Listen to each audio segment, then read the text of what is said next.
자, 오늘은 이제 우리가 그 특강 시간을 갖도록 하겠습니다. 특강. 네. 예, 특강 시간을 오늘 갖는데 우리가 제목을 하나 달고 시작을 하겠습니다. 그래서 오늘은 어제 조금 하다가 제대로 우리가 하나님 말씀을 충분하게 나누지를 못했어요. 그래서 어제 한 내용을 좀 리마인드하고 다시 조금 상기시키고 전체적으로 좀 우리가 내용을 좀 정리하기 위함입니다. 그래서 오늘 복음과 전도 이런 제목을 한번 다뤄보겠습니다. 복음과 전도. 제가 써놓겠습니다. 출판에 하나. 복음과 전도.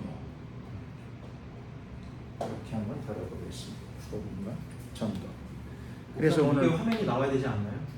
화면이요. 네. 화면이 나오면 좋은데 뭐 안 나와도 이렇게 돌리면 되잖아요. 카메라를. 화면이 뭐 이게 그게 아니라 이렇게 됐습니다. 자, 이렇게 하면 돼요. 이렇게 해서 됐습니다. 아, 이렇게 나와요? 네, 뭐 그러면 충분히 잘 나오는 건 얼굴이 너무 아니지만 크게 나오지 않나요? 됐습니다. 됐어요? 그 정도만 하면 됐어요. 아, 예. 근데 글자가 거꾸로 나오잖아요. 예? 글자가 거꾸로 나오잖아요. 그게 문제죠. 아니, 상관없어요. 그냥 이게 나중에 아니 그냥 그대로 그래요? 이 정도로 그냥 하시죠. 이렇게 나중에 이제 보게 되면 잘 보입니다. 또 이렇게 했는데 자, 이렇게 조금 불편한 점이 있지만 이렇게 한번 진행을 해보겠습니다. 복음과 전도라고 하는 제목으로 우리가 은혜의 시간 하나님 말씀을 좀 공부도 하고 또 오늘 굉장히 어떤 의미에서는 근본적인 내용, 기본적인 내용이 될 수 있겠습니다. 복음과 전도. 괜히 그냥 괜히 달아놓은 제목이 아니고 실제로 오늘 우리는 이 짧은 시간을 통해서 복음에 대해서 이해를 가지려고 그래요. 복음에 대한 이해를 좀 가지려고 그래요. 복음 자체에 대한 이해를 좀 잘 가져보려고 하는 거고, 그 다음에는 두 번째로 복음을 잘 이해하게 되면 우리가 전도하는데 분명한 이해와 확신을 가지고 복음을 전할 수 있게 됩니다. 굉장히 중요한 거죠. 또 오늘 강의에는 이런 생각도 들어요. 어떤 경우에 전도하는데 무슨 전도 방법들이 많아요. 전도 방법들이, 다양한 전도 방법들이 많은데 다 의미가 있고 유익한 거죠. 그런데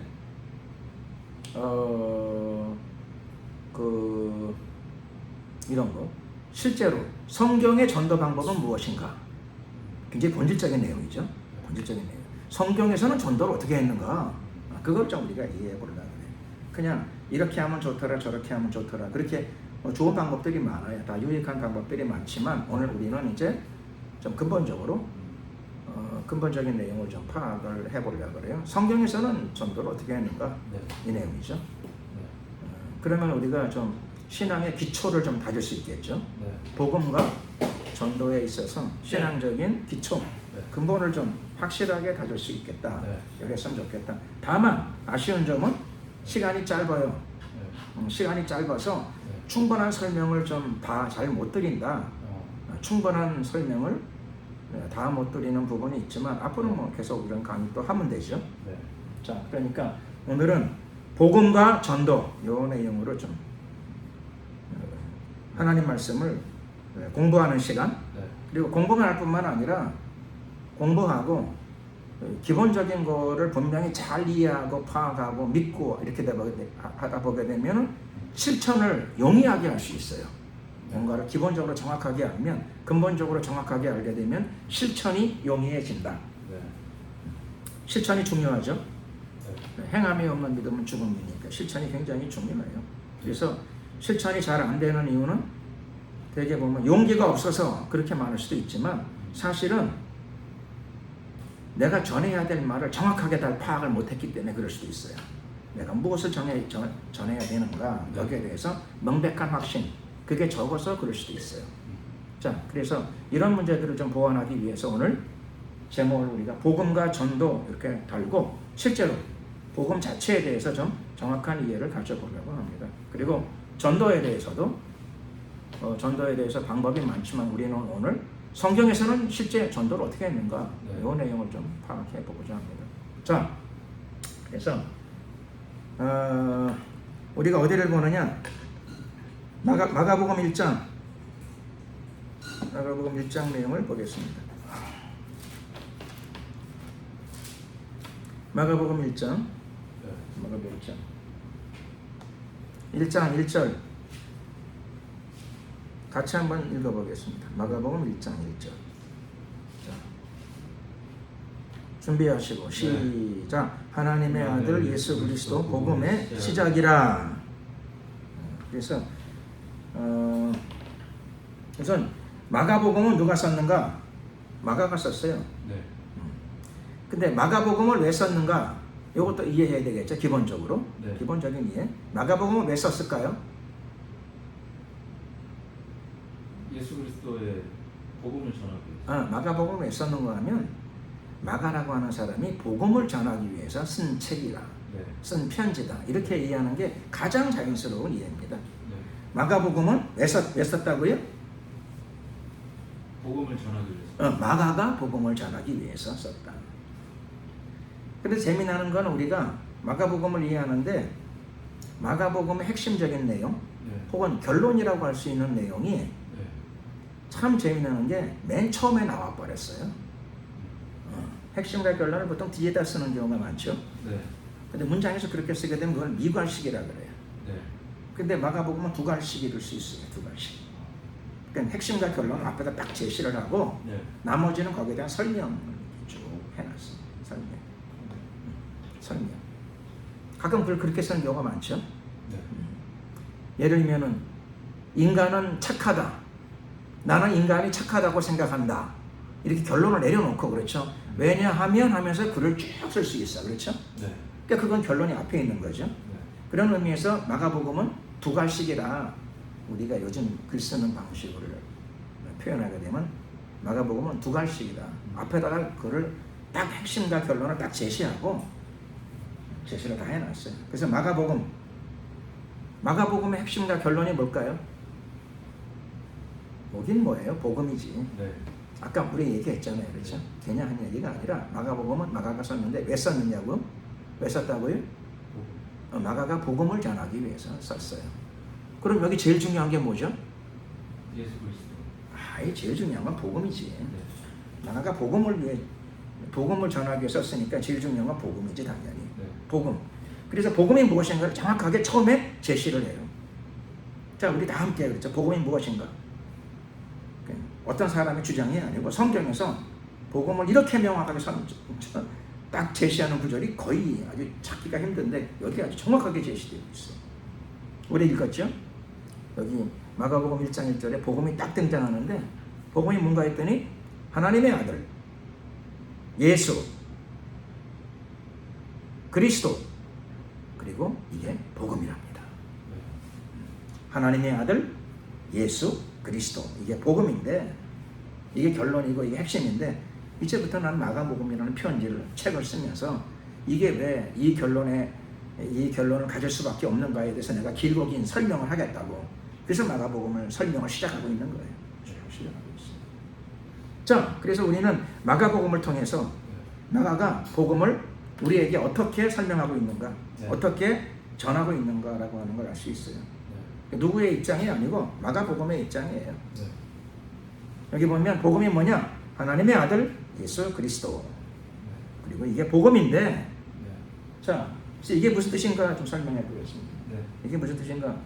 마가복음 1장 1절 하나님의 아들 예수 그리스도 이게 복음이랍니다. 이게 복음이다. 그러니까 이게 복음이라는 거예요. 이게 복음이다. 복음이다. 근데 이게 복음이라는데 복음이 뭔가 있더니 이게 복음이야. 이게 복음이야. 이게 복음인데 근데 이게 뭐냐 이거예요. 이게 뜻이 뭐냐? 이 뜻은 예수가 하나님의 아들이요 예수가 그리스도이시다. 네. 이게 복음이라는 거예요. 예수가 하나님의 아들이요 예수가 그리스도이시다. 저게 복음이랍니다. 저게 복음. 뭐 조금 요 내용을 조금 우리가 좀 깨닫고 감각적으로도 좀 잘 이해하기 위해서 제가 뭐 예를 하나 들자면 모든 것들을 잘 이해하고 알아가고 배워가고 깨달아가려면 질문과 대답이 굉장히 중요해요. 네.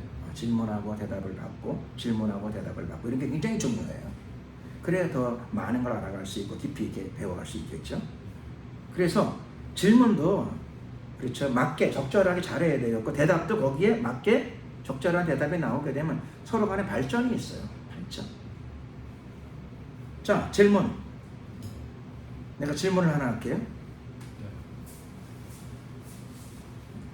자, 2 곱하기 3은 6이다. 근데 이게 뭔가? 대답해 보세요. 1을 3번 곱하면 6이래요. 그러니까 이게 뭔가? 네. 그럼 뭐가 되는 거죠? 내가 지금 이게 뭔가라고 질문을 했어요. 대답을 좀 해보세요. 곱셈? 이게 제가 퀘스천 마크가 있으니까 질문이죠. 네. 질문인데 2 곱하기 3은 6이다. 이게 뭔가? 그러면 답변을 뭐라고 하면 좋을까요? 누가 이렇게 물으면? 집사님 2 곱하기 3은 6이다. 이게 뭔가요? 그러면 답변을 뭐라고 하면 좋을까요? 그렇죠? 웃잖아요, 그죠? 네. 그러니까 이게 내가 말씀드리자면 그렇죠? 네. 이게 어떻게 보면 철학적인 질문 같기도 하고 멋있는 질문 같기도 하고 이렇게 보일 수도 있어, 그렇죠? 네. 사실은 이게 엉터리 질문이야. 엉터리 질문. 그러니까 질문이 잘못된 거예요. 무슨 선문답 같은 질문이야, 그렇죠? 이건 그렇죠. 이게 질문이 안 되는 거예요. 질문을 하려면, 그러니까 질문을 왜 해요? 무언가를 결론을 내기 위해서. 내가 내는 게 아니라 대답을 듣기 위해서 질문하는 거잖아요, 그렇죠? 네. 그리고 그렇죠. 집사님도 대답이 왔다 갔다 하네, 그렇죠? 질문을 왜 하냐 하면은 대답을 듣기 위해서 하는 거예요. 대답을 듣기 위해서. 그래서 질문을 하려면, 그렇죠? 2 곱하기 3은 얼마인가? 이러면 대답이 되면 안 돼요. 대답이 되잖아요. 그렇죠? 네. 근데 질문을 잘해야 돼. 이렇게 질문을 해야 돼요. 그렇죠? 네. 이렇게 질문을 해야 되는데 어떤 사람이 책을 공부를 많이 하고 막 머리가 복잡해. 이렇게 써놓고 이렇게 퀘스천 마크를 달았어. 2 곱하기 3은 6인데 이게 뭔가? 이게 수학이에요? 수학 아니야. 이건 그렇죠. 이상한 세계로 들어간 거야. 이상한 세계로. 그러니까 물으려면 이렇게 물어야 돼. 2 곱하기 3은 얼마인가? 그렇죠? 이건 대답이 나올 수 있어. 대답이. 적절한 대답이. 2 곱하기 3은 6인가 하여 퀘스천을 달았어. 이거는 그렇죠? 수학 문제예요? 아니에요? 아니죠. 아니야 이거는. 이거는 그렇죠? 이거는 정말 뭐 이상한 사람이 됐거나 정신적으로 문제가 있거나 아니면 그렇죠 무슨 철학적인 무슨 문제를 제기하거나 그렇죠 좀 이상해졌거나. 그리고 이게 질문이 안 되는 이유는 지가 답을 내놨잖아요. 2 곱하기 3은 6이라고 그렇죠. 네. 지가 답을 내놓고 퀘스천 물어. 이게 뭐라고요? 철학적인 질문. 이게 이상한 거죠. 뭐 이상한 거. 그래서 이게 내가 수학 얘기를 하는 이유는 예를 들기 위함이에요. 네. 그러니까 질문도 맞게 하고 그래야 대답도 맞게 나온다. 자, 이거 보세요. 요즘 신앙적인 문제 질문할 적에 예수 그리스도는 누구인가? 그럼 뭐라고 해야 되죠? 예수 그리스도는 누구신가요? 어. 저는 그리스도시요 하나님의 살아있는 아들이십니다. 자, 기독교가 네. 아니 수학 문제를 풀다가 이렇게 질문을 하게 되면 그렇죠. 난감하잖아요. 그렇죠. 그 질문한 사람이 좀 이상해진 거예요. 똑같이 예수 그리스도가 누구인가? 라고 질문을 하잖아요. 근데 이런 질문들을 교회가 많이 해요. 성도들이 많이 해요. 근데 사실은 그렇죠. 물론 착한 마음으로 이렇게 질문했다 생각은 안 되는데 사실은 이 질문이 곤란한 질문이에요. 조금 좀 엄격하게 말하자면 이 질문은 잘못된 질문이에요. 잘못된 질문. 이게 왜 잘못된 질문이냐? 이거랑 비슷해요. 2 곱하기 3은 6인데 이게 뭔가? 이런 거랑 비슷해요. 잘못된 좀 이상한 질문이 돼요. 질문을 하려면 어떻게 하면 되는가 하면 질문을 하려면 정상적인 질문, 올바른 질문을 하려면 예수는 누구신가? 이렇게 질문해요. 예수는 누구신가? 이렇게 질문해야 돼요. 그럼 답변을 뭐라고 해야 되죠? 하나님의 독생자 아들이시다. 예수는 누구신가? 라고 질문을 해야 되고 답변을 그분은 그리스도이시다.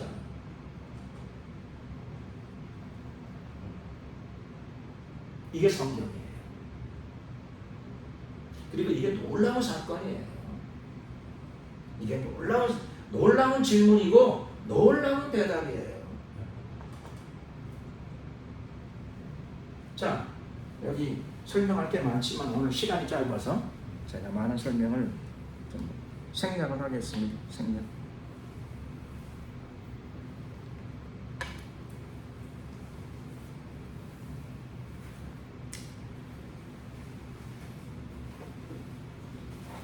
예수가 그리스도이시다. 자, 이게 엄청난 내용이에요. 엄청난 내용. 예수 그리스도는 누구신가? 그러게 되면 곤란한 이유는 지가 지 입으로 대답을 해놓고 뭘 물어? 지가 지 입으로 대답을 해놓고 왜 물어? 그 이상한 거잖아요. 그렇죠? 논리적으로 이상한 거예요.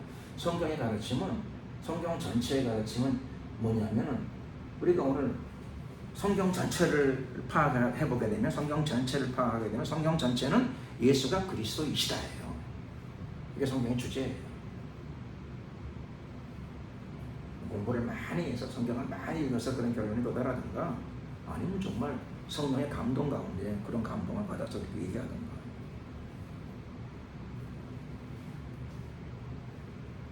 그렇게 얘기한 사람이 누가 있어요? 예수님은 그리스도이시다. 예수님은 그리스도이시다 라고 말한 사람이 누가 있어요? 이렇게 베드로, 주는 그리스도이시오. 주는 그리스도이시오. 즉 예수님은 그리스도이십니다. 그렇죠? 베드로가 그렇게 대답했어요. 그 마태복음 16장에 남아있는 그 내용 보면서 그렇죠.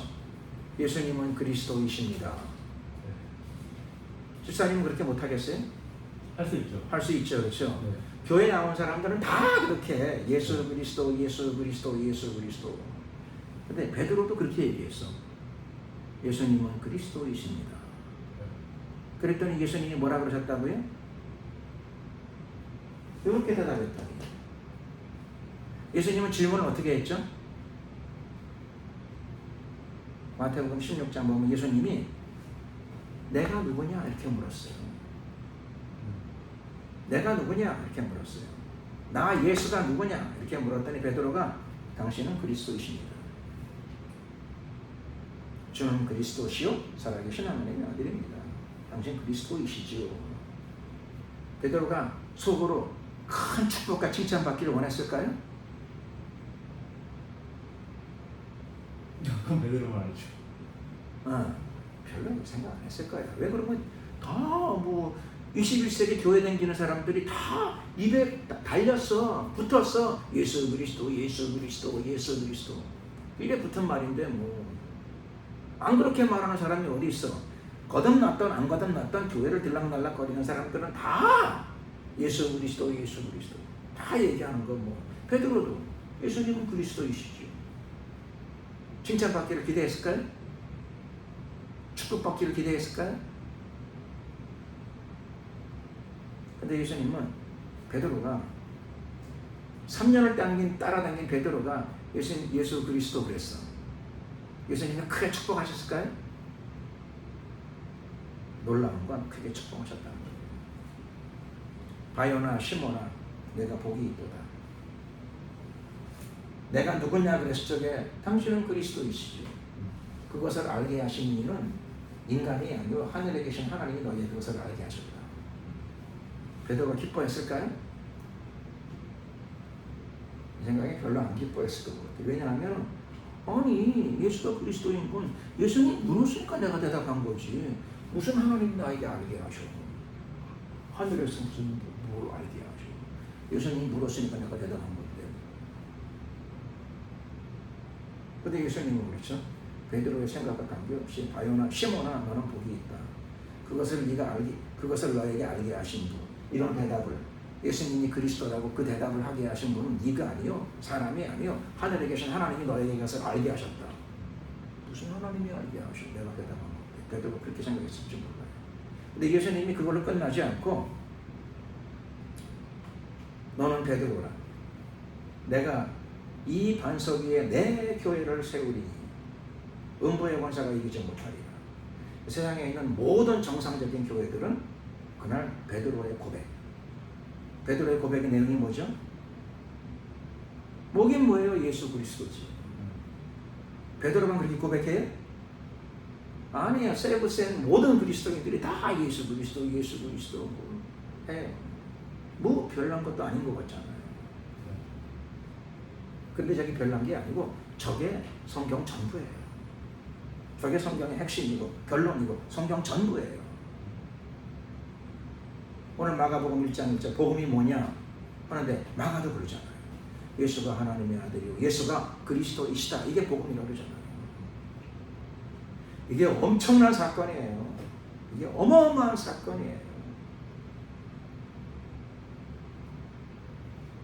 그랬더니 예수님이 어마어마한 대답을 했기 때문에 주사님은 어마어마한 대답을 했다는 느낌이 없어. 베드로가 뭐 성경에 뭐 그렇게 됐나 보다 이런 표정이 아니에요. 그런 표정이 정말 어마어마한 대답을 한 거예요. 그래서 예수님이 놀라가지고 베드로가 이걸 맞추다니 정말 놀랍다. 베드로가 하나님께로부터 배움을 받았구나. 예수님이 굉장히 놀라신 거예요. 그 다음에 지구상에 앞으로 오고 오는 세대의 모든 교회들은 수천 개, 수만 개, 수십만 개의 교회들은 다 오늘 베드로가 한 이 반석 위에 나의 교회들은 예수님의 교회들은 세워지리라. 베드로가 좋아했을까요? 좋아했을지도 모르지만 아마 뜻밖의 예수님의 반응을 보고 놀랐을 거예요. 아니 뭐 예수 그리스도 지나게나 다 하는 얘기인데 뭐 나도 한 건데 뭐 근데 뭐 내가 한 이 대답 위에 모든 교회들이 다 세워진다. 예수님의 교회들이 이야 이게 무슨 뜻인가. 예수님이 거기서 끝났지 않아요. 또 말씀하세요. 내가 너에게 천국 열쇠를 주겠다. 그는 천국 열쇠를 받아요. 네가 땅에서 무엇이든지 매면 하늘에서도 매이고 네가 땅에서 무엇이든지 풀면 하늘에서도 풀리리라. 집사님은 천국 열쇠 받았어요? 모르죠. 아니 매일 입에서 예수 그리스도 그러잖아요. 하나님 아니죠. 네? 하나님 아니죠. 하나님 안 믿어요? 아니 하나님 마음이죠. 하나님 마음에? 하나님 선택이. 아니 베드로는 예수님이 그리스도이십니다 그래가 천국 열쇠까지 갔는데 뭐 똑같이 하잖아요. 예수 그리스도. 근데 베드로는 받았고 집사님은 그렇죠. 그게 뭐 받았는지 안 받았는지 있는 것 같기도 하고 없는 것 같기도 하고 안 받은 것 같기도 하고 대답하기도 불편하고 그 이유가 뭐냐 하면은 베드로는 사실 우리는 지금 맨날 예수 그리스도 그러잖아요. 우리는 그게 그냥 뱄어. 그 예수 그리스도 그러면서 잘 모르니까 예수 그리스도는 누구신가 이렇게 물어. 그럼 뭐라고요? 그 질문이? 잘못된 질문. 잘못된 질문, 바보 같은 질문이 되는 거예요. 지가 예수는 그리스도라고 해놓고 예수 그리스도라고 해놓고 또 물어. 뭘 물어? 누가 대답해? 베드로는 그렇죠. 예수 그리스도가 아니라 예수님은 그리스도이십니다. 이렇게 대답을 했어요. 내가 누구냐 그랬더니 당신은 그리스도이십니다. 엄청난 차이가 있어요. 당신은 그리스도이십니다. 이건 어마어마한 사건이에요. 저건 인식이고 고백이고 믿음이에요. 나는 내 생각, 내 믿음, 내가 믿는 건 뭐냐면 당신이 그리스도라고 하는 것입니다. 나는 그렇게 믿습니다. 이게 충격적이에요. 충격적인 사건. 지수님은 충격을 별로 안 받으시는데 이게 충격적인 사건으로 와야 돼요. 어마어마한 충격적인 사건이에요. 자, 그래서 복음이 뭐라고요? 예수 그리스도. 예수 그리스도는 애매한 거고 복음이 뭐냐면 예수가 그리스도이십니다. 그러니 나는 그렇게 이해하고 믿는데 당신도 예수님을 그리스도로 믿으세요. 이게 복음이에요.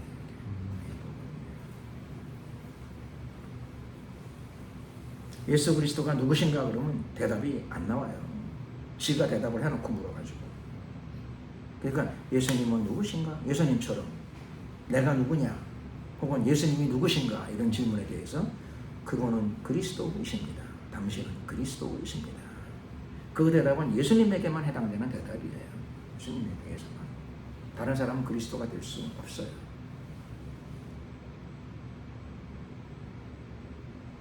이 세상에서 딱 한 분에게만 적용되는 대답이에요.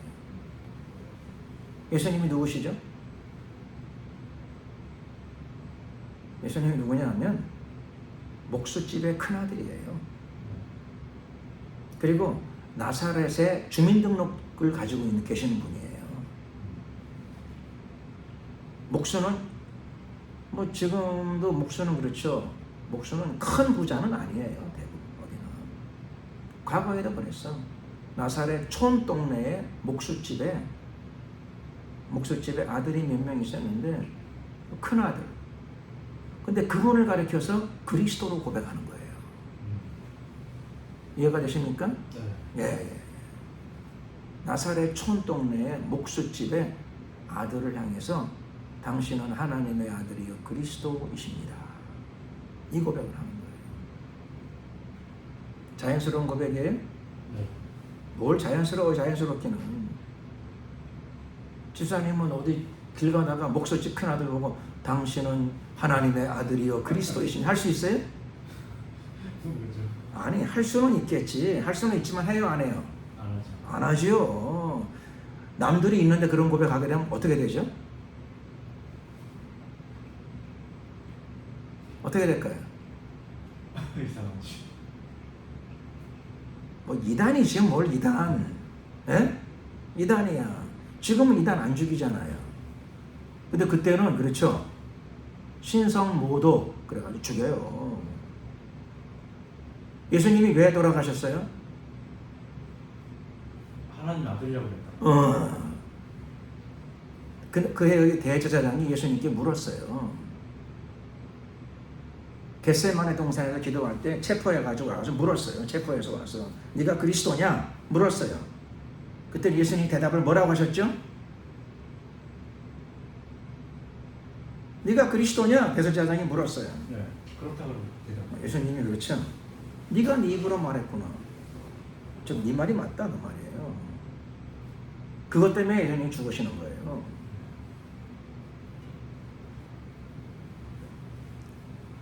지금은 어떤 사람을 그리스도라고 말하게 되면 그렇죠? 그 사람은 그렇죠. 그 사람도 이단이요. 말하는 사람도 이상한 사람이에요. 이단이지 뭐 그렇죠. 어떤 사람을 향해서 JMS를 보고 그렇죠. 메시아라 그런다고 그러는 사람이 있다고 그러더라고요. 네. 그럼 어떻게 되죠? 이단이죠. 뭐 JMS도 막이고 그렇게 고백한 사람도 막이지 뭘 그래요. 그게 지정신 나갔지 뭐. JMS는 실패했지만 좀 더 훌륭한 사람이 나오게 되면은 찾아가서 그 사람 보고 메시아라 그래요? 아니죠. 하면 무조건 받는 사람도 문제예요. 말한 사람도 잘못된 거예요. 저 그리스도라고 하는 호칭은 인류 역사를 통틀어 딱 한 분에게만 적용되는 거예요. 한 분에게만. 네. 그분은 2000년 전에 오셨어요. 그런데 좋은 집에 오신 건 아니고 갈릴리 시골 동네에 네.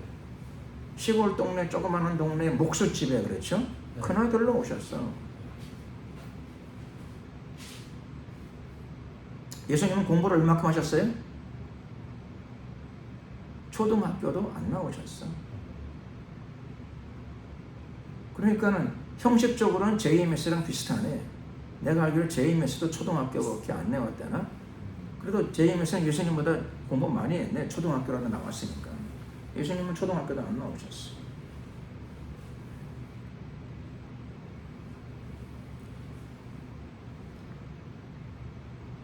자, 앞으로 누구에게도 쓸 수 있나요? 못 써요. 영원히 못 써요.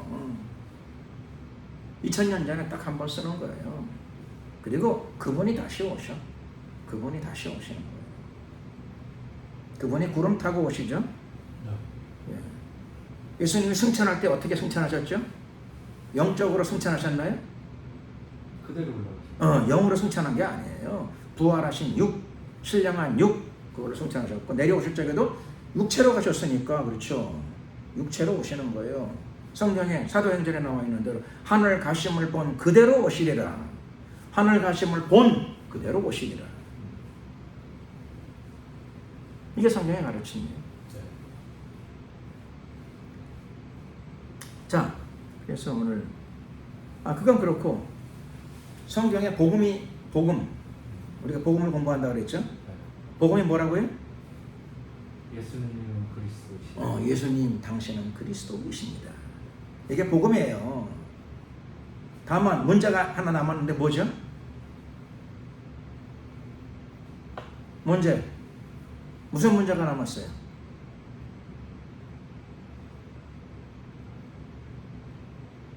복음은 맞아. 예수님이 그리스도이세요. 그게 복음이에요. 예수님을 그리스도로 믿으면 구원받아요. 그게 복음이에요. 베드로에게는 앞에 계신 당신이 바로 그리스도이십니다. 그게 복음이에요. 그래서 예수님이 놀라신 거예요. 충격을 받으신 거예요. 매우 기뻐하신 거예요. 네가 복음을 알았다. 그 말이에요. 그래서 천국 열쇠가 오는 거예요. 모든 교회는 복음 위에 세워지는 거예요. 복음 위에. 이 복음 위에. 베드로가 지금 고백한 게 복음인데 그 위에 세워지는 거예요. 그런데 문제가 뭐예요? 문제가 뭐냐면 예수님이 그리스도인 걸 어떻게 아냐 이거예요. 증거가 뭐냐 이거예요. 집사님, 네. 예수님이 그리스도라고 하는 증거는 뭐죠?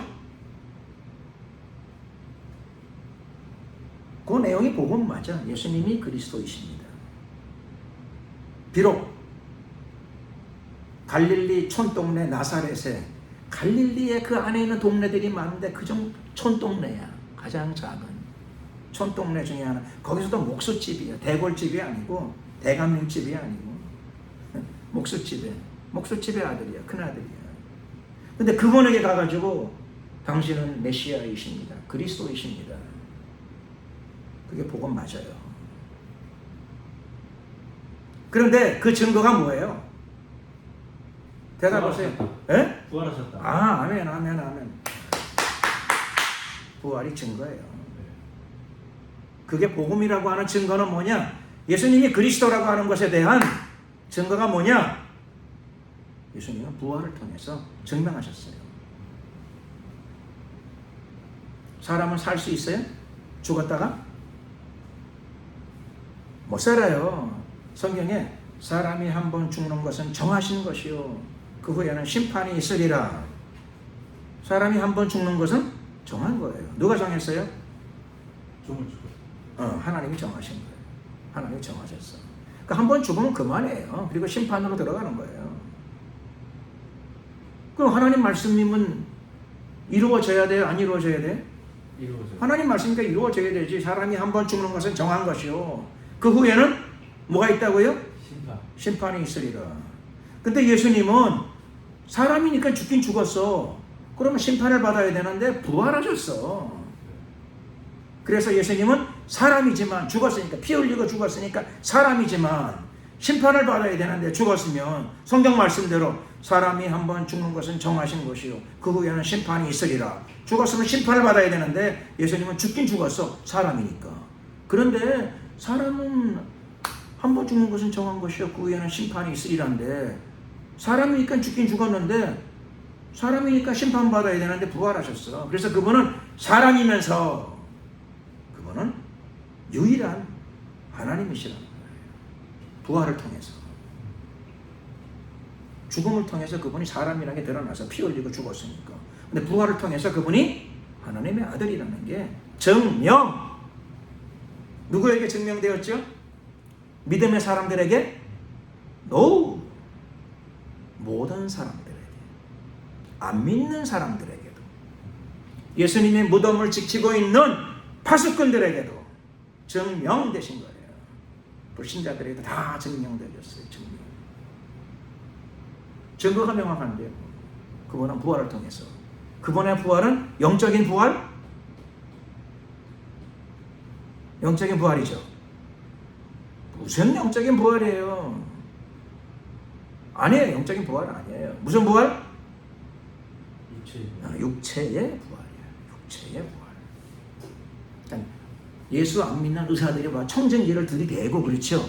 확인한 결과 살아나셨어요. 그래서 의사들이 확인할 수 있는 부활이라는 거예요. 시체가 일어나신 거예요. 심장박동이 돌아왔어요. 혈액이 돌아. 참 놀랍지요. 참 신령하지요. 신령하지만 신령한 영이 아니고 신령한 육이에요. 신령한 몸 육체예요. 바디. 이게 기독교의 놀라운 사건이에요. 역사 속에서 일어난 사건이에요. 이 세상의 역사 속에서, 이 세상의 현실 속에서 일어난 사건이에요. 부활을 통해서 믿는 사람들에게만 나타난 게 아니고 무덤문을 지키던 파수꾼들에게도 입증되어졌어요. 모든 사람들에게 다 드러나셨어요. 의심 많은 사람은 만져보고서라도 믿게 해주셨어요. 도마야, 만져보고서라도 믿어라.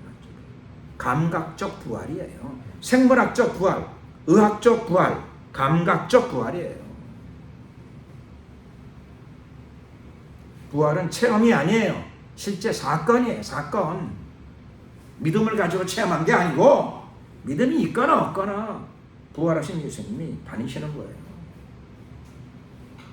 부활하신 예수님이 안 믿는 도마에게도 만져보고서라도 지금부터 믿음을 좀 가져라. 그래요. 그래서 예수님은 부활을 통해서 자신이 그리스도라고 하는 사실을 입증하셨어요. 부활이 없으면 예수님이 그리스도라는 사실은 뭐가 되는가 하면 일부 유대인들의 주장이에요. 주장.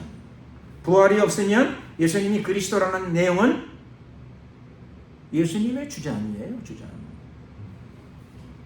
주장. 그런데 부활을 통해서 그게 사실이 이미 증명되어진 거예요. 증명. 부활을 통해서 증명. 부활을 통해서 복음은 진리가 되는 거예요. 예수님이 그리스도라는 사실은 진리. 진리이면서 사실이 되는 거예요. 팩트. 사실이 되는 거예요.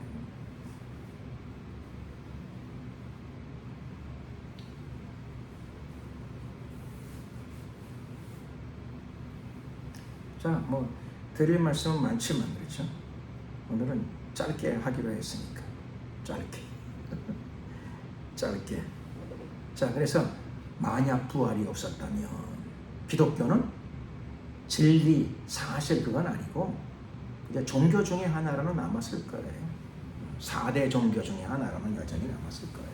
그런데 부활이 역사적인 사실, 의학적인 사실, 생물학적인 사실이 되는 바람에 기독교는 4대 종교 중에 하나가 아니라 실제 구원의 길이 되어버렸어요. 구원의 길, 영생의 길, 유일한 구원의 길, 유일한 영생의 길. 나로 말미암지 않고는 아버지께로 올 자가 없느니라. 그 예수님의 개인적인 주장이 사실임이 입증되어졌어요. 왜요? 누가 부활의 생명이 있어요? 누가 부활해요? 누가 죽음을 이겨내요? 아무도 안 돼요. 인간 속에는 없어요. 그거. 인간 세계성이 없는 거예요. 예수님은 자신이 부활의 주인임을 나타내셨어요. 자기가 그리스도이심을 실제로 증명해 주셨어요. 증명.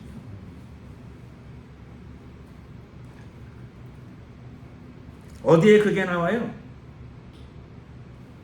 어디에 나오냐면 로마서 같이 보겠어요. 로마서를 같이 읽겠습니다.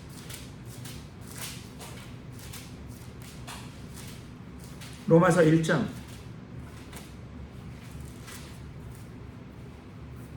로마서 1장 4절 한 절 말씀. 로마서 1장 4절 한 절. 자, 같이 읽겠습니다. 시작. 성결의 영으로는 죽은 자 가운데에서 부활하여 능력으로 하나님의 아들로 인정되셨으니 곧 우리 주 예수 그리스도 신이라. 예수가 왜 우리 주가 되고 예수가 왜 그리스도가 되는가? 그 이유는 뭐냐면 여기 로마서 1장 4절 말씀 보면 성결의 영, 성령이죠. 성결의 영. 성령으로 죽은 자 가운데에서 부활하셔서 죽은 자 가운데서 부활할 정도의 능력이야. 예수님이 그런 능력을 가지고 계시는 거죠. 하나님의 능력이기도 하고 예수님의 능력이기도 해요. 그게 부활의 능력이에요. 죽음을 이기는 능력, 그 능력으로 예수님이 하나님의 아들로 인정되신 거예요. 인정되신 거예요. 정말 하나님의 아들이구나. 우리는 사람으로 알았는데 우리랑 같이 음식 먹고 우리랑 같이 잠자고 우리랑 같이 전도 여행을 다녔는데 우리는 사람 중에 훌륭하신 분, 사람 중에 참 인격이 훌륭하신 분, 사람 중에 뭔가 좀 초자연적인 역사가 더러더러 자주 나타나시는 분, 옛날 선지자들처럼 그렇게 생각을 했는데 이분이 알고 보니까 죽음도 이기시는 분이에요. 죽음을 이기시고 내 앞에 나타나셨어. 그리고도 의심하니까 만져봐라, 만져보고서라도 좀 믿어라. 내가 부활하기 전에 얘기했잖아. 내가 대제사장과 그렇죠. 유대인들에게 잡혀가지고 죽임을 당하고 3일 만에 살아나리라. 내가 미리 예언했잖아. 미리 얘기했잖아. 미리 얘기하고 실제로 내가 부활하지 않았니? 그래 내가 네 앞에 나타나지 않았니? 그런데도 못 믿니? 그럼 만져보고서라도. 하나님 말씀을 내가 한 말을 못 믿었으면 보고라도 믿어야 되겠고 보고도 안 믿어지면 만져서라도 좀 믿어라. 내가 부활했다는 사실을 믿고 내가 그리스도라는 사실을 좀 믿어라. 그게 복음 아니냐? 이렇게 말씀하시는 거예요.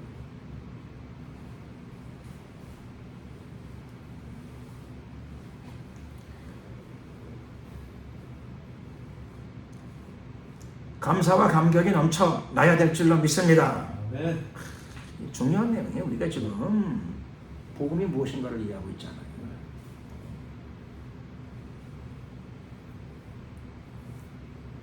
자, 복음에 대해서 우리가 설명해야 될 내용이 많지만 시간을 오늘 짧게 하기로 했으니까 간단하게. 그러면 복음은 기본적으로는 복음을 이해했어요? 복음.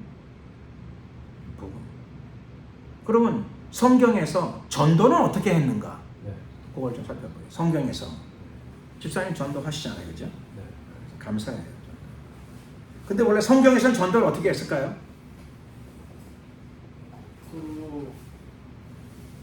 좀 광야에 이렇게 모여놓고 말씀을 전파하는 거 같아요. 그럼 최 집사님은 앞으로 광야를 만들어야 되겠네. 광야로 뭐 모아가지고. 운동장 이렇게 큰데 이렇게 그냥 이렇게 허 벌판에 이렇게 앉혀놓고 말씀을 전파하는 거. 자, 전도는 어떻게 해야 돼요? 뭐라고 전도해야 돼요?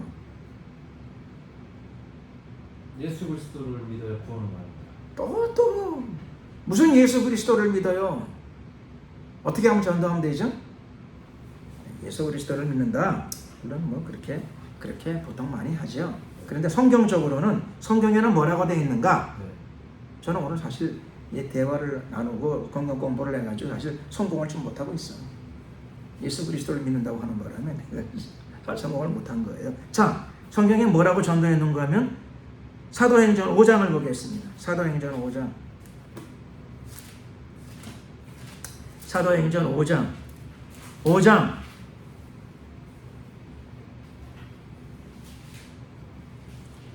42절. 5장 42절 한 절. 자, 같이 읽겠습니다. 시작. 저희가 날마다 성전에 있든지 집에 있든지 예수는 그리스도라 가르치기와 전도하기를 쉬지 아니하니라. 여기 저희가 했다 그러면 저희가 누구냐 하면 그 앞에 41절을 보면은 사도들이에요. 사도들. 초대교회에 예수님이 부활 승천하신 이후에 사도들이 전도를 시작했어요. 전도. 최초의 전도죠. 말하자면. 오순절 사건 이후에 최초의 전도들을 사도들은 예수님의 직계 제자들은 전도를 어떻게 했다고요? 예수는 그리스도. 예수는 그리스도이시다. 예수 그리스도를 믿으라 그랬나요? 예수는 그리스도. 예수는 그리스도다. 그러니까 너는 예수를 그리스도로 믿어라. 이렇게 전도했어요. 예수 그리스도를 믿으라 그러면 잘 돼요? 안 돼요? 뜻이? 예수 그리스도를 믿으라. 원래는 성경이 가르치는 뭐냐면 당신이 예수를 그리스도로 믿으면 당신은 구원받을 것입니다. 이게 정확한 전도 내용이에요. 믿는다는 게 뭐죠? 신뢰한다. 믿는다는 건 물론 의미는 그래요. 믿는다는 건 신뢰한다는 건데 뭘 신뢰하는 거예요? 예수님의 신성을. 그렇게 하면 안 되고, 자, 이제까지는 그렇게 믿어왔다 하더라도 그렇죠. 오늘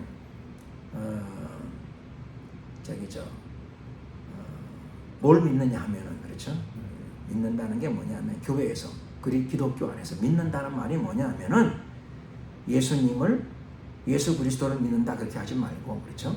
예수님을 나는 그리스도로 인정하고 그렇게 믿습니다. 요거예요. 그게 그렇게 진심으로 그렇게 믿게 되면 그 사람에게 그날 구원이 임해요.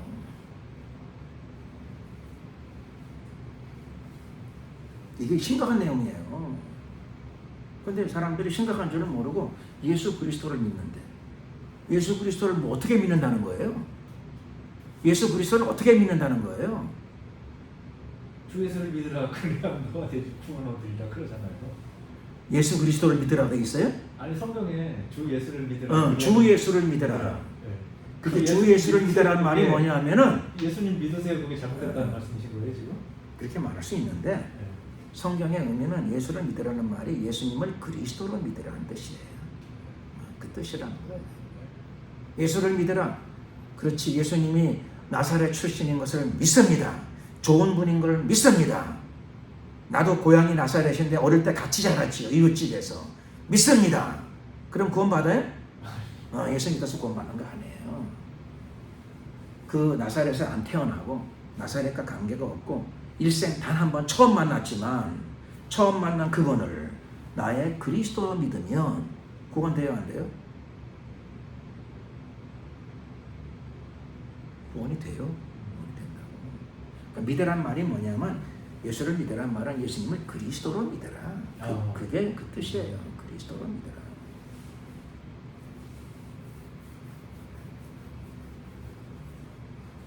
자, 그리스도로 믿으라는 말은 또 무슨 뜻인가? 예수님을 그리스도로 믿으라는 말은 무슨 뜻인가 하면 예수님을 그리스도로 믿으라. 예수님을 그리스도로 믿으면 구원받아요. 그게 복음이에요. 예수님을 그리스도로 믿으세요. 이게 복음이에요. 사도들은 어떻게 전도했다고요? 예수는 그리스도. 예수는 그리스도이십니다. 이렇게 전도했대요. 그러니까 집사님이 오늘 나가가지고 예수는 그리스도이십니다. 그럼 어떻게 되는 거죠? 구원을 전하는 거죠. 사도와 똑같은 차원에서 전도가 되는 거예요. 계속 그 말만 할 수는 없잖아요. 구원 설명이 들어가야지. 자, 예수는 그리스도 자, 신이라고 자, 자. 그러면 사람들이 자. 그리스도가 도대체 뭔 뜻이야 이런 거야. 그렇지. 그래서 예수를 오케이 알겠어요. 그래서 예수를 그리스도로 믿으면 구원받아. 근데 그리스도가 뭐냐면 그리스도가 이게 헬라 단어예요. 헬라 단어. 우리는 헬라인인가요? 아니잖아요. 그렇죠? 헬라는 원래 그리스란 말이에요. 그리스 사람. 헬라, 그리스 사람이란 말이에요. 고대에 예수님 당시에 몇백 년 전부터 고대 근동 일대를 알렉산더가 점령을 해버렸어요. 알렉산더가 그리스 사람이에요. 그러니까 그리스 아테네 시민 국가가 성장을 해가지고 그다음에 이 그리스가 그냥 고대 근동 일대를 다 무력으로 점령을 해버렸어. 재미나는 거는 알렉산더는 무력으로 점령했지만 평화 정책을 또 집행해요. 문화 정책을 집행하고 그리고 사회동포주의를 제창을 해요. 사회동포란 말은 뭐냐면 모든 세계의 사람들이 다 우리는 다 한 형제다. 희한한 가르침. 이게 아리스토텔레스한테 배운 사상이에요. 플라톤 이 세상을 전파하는데 우리는 다 한 동포다. 인류는 다 한 동포다. 이런 놀라운 주장을 했어요. 자, 그래서 그리스가 세계를 지배하고 그리스 문화가 세계를 지배하고 그다음에 그리스어가 세계에 통용되어졌어요. 그런데 이 그리스 말로 그리스도라는 말이 있어요. 그리스도 단어가 있어 원래 그리스도. 그다음에 유대인들은 원래 그리스도라는 말을 안 썼고 유대인들은 그리스도라는 말을 안 썼어요. 그런 단어가 없어. 유대인들에게는 단어가 뭐가 있는 거면 똑같은 의미의 단어가 메시아예요. 영어로 머사이어. 영어 발음은 머사이어다. 메시아. 이게 유대어예요. 똑같은 말이에요. 똑같은 말. 그런데 이게 말 뜻으로는 그리스도라는 말이나 메시아라는 말이나 의미가 똑같은데 이게 사전적인 의미는 사전을 찾아보면 그 의미가 기름 부음 받은 자 그런 뜻이에요. 기름 부음 받은 자.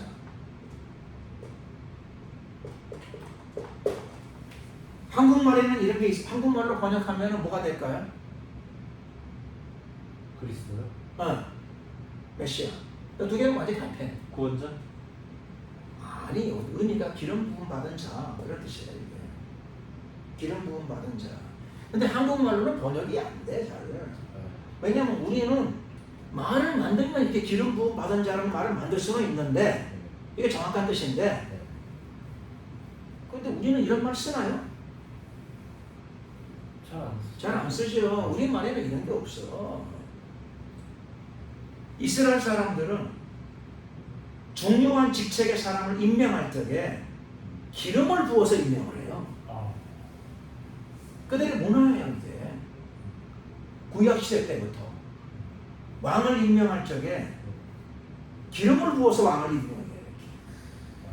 좋은 기름 잘 준비했다가 왕 임명식에 머리에 기름을 부어. 우리 문화에 그런 거 있나요? 뭘 생각을 해요? 없지. 우리 문화에서는 누굴 임명할 때 기름 부어서 임명하는 게 어디 있어? 없어요, 우리 문화에는. 우리 문화에는 뭐가 있죠? 요즘에는 뭐 임명할 때 임명장 주는 경우는 있어. 네. 아무개를 그렇죠. 뭐 임명장 줘. 그런 건 있죠, 그렇죠? 아니면 또 뭐 우리나라에서 대통령을 임명할 적에 선거가 끝난 다음에 대통령 취임식을 베풀어요. 취임식 그렇죠? 그 취임식을 해가지고 뭐 노래도 부르고 뭐 그렇죠. 연설도 하고 뭐 해. 미국에서는 대통령 임명 어떻게 하죠? 미국에서는 대통령 임명할 때 기름 부으나요? 그런 거 없어. 미국 사람들 그 대신에 기름 부는 건 없지만 이런 건 있어. 성경에 손을 얹고 선서해. 그렇죠? 그게 임명식의 중요한 그 어떤 그 하나의 그 임명식의 어떤 과정이죠, 과정. 그러니까 기름을 부어서 왕을 임명하는 거는 이스라엘에게 있어요. 이스라엘 사람에게. 유대에 있는 방식이에요. 왕을 임명할 때에 선지자가 대제사장의 기름 부어서 왕으로 임명해요. 또 선지자를 임명할 때에도 하나님이 그 전임 선지자가 기름을 부어서 임명을 해요. 그게 성경적인 문화고 문화예요. 그런데 사실은 메시아 쪽에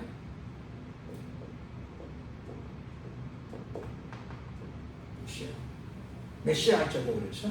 원래는 메시아 그러면 그렇죠. 영어로 대문자로 써야 되나요? 소문자로 써야 되나요? 보통 소문자로 써야 자연스럽겠죠.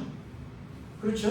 기름 부은 사람이 왕들을 다 기름 부어 세우니까 왕이 죽으면 또 다음 왕 기름 부어 세우고 또 선지자도 그렇죠.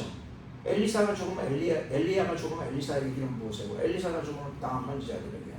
그러니까 기름 부은 자들이 많아요, 적어요? 많지. 그러니까 소문자로 쓰는 게 맞는데 그렇죠. 영어 성경에 보면 항상 이건 대문자로 나와요. 무슨 말이죠? 한 사람. 기름 부은 사람은 많지만 성경에 그렇죠. 사실은 이 그리스도 메시아 쪽에는 사실은 이게 정관사가 보통 그 기름 부음 받은 자예요. 그런 의미예요. 유일한 그분이에요. 왕들은 많아, 선지자들은 많아, 대제사장들은 많아.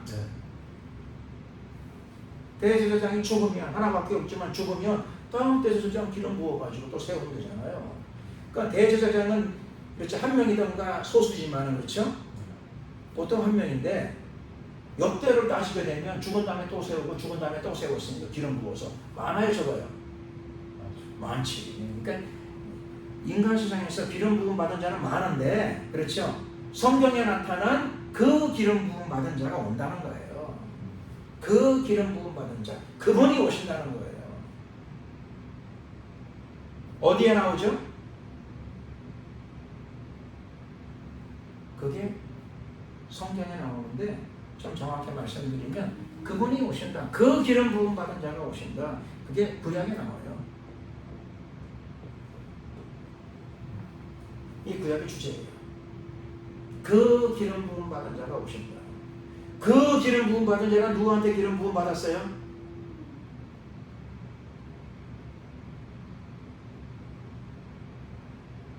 누구한테 기름 부음 받아서 와요? 하나님에게. 하나님에게 성령의 기름을 받아서 오시는 분이 계셔요.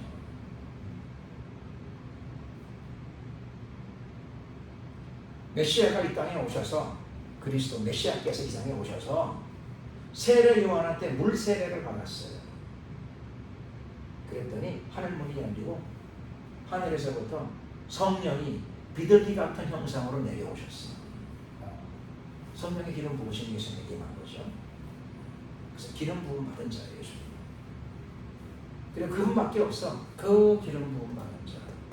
수많은 메시아들이 있지만 그건 다 예표예요, 예표. 이분에 대한 말하자면 사인이에요, 사인. 징조일 뿐이야, 징조. 이스라엘 땅의 많은 왕들, 선지자들, 제사장들은 징조이고 진짜로는 그 기름 부음 받은 자는 인류에 딱 한 분이야. JMS 정명석이가 아니고 다 그렇죠. 그 기름 부음 받은 자는 2000년 전에 이 땅에 오신 그분 한 분이에요. 내가 메시아다 그러면 무조건 다 사기꾼이죠.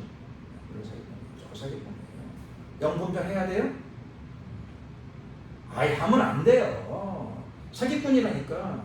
누가 메시아라고 사기꾼이에요. 가서 들어보고 분별해야 돼요? 아니에요. 들어보고 분별은 안 돼. 메시아라고 사기꾼이에요. 진짜 오시면 어떡하죠? 그 기름 부음 받은 자가 재림하시게 되면은 번개가 하늘 이편에서 저편까지 번쩍임 같이 모든 사람이 다 알게 오셔요. 하늘에서부터 육체를 가지고 하늘로 올라가신 그분이 신령한 몸을 가지고 그분이 내려오시는 거예요.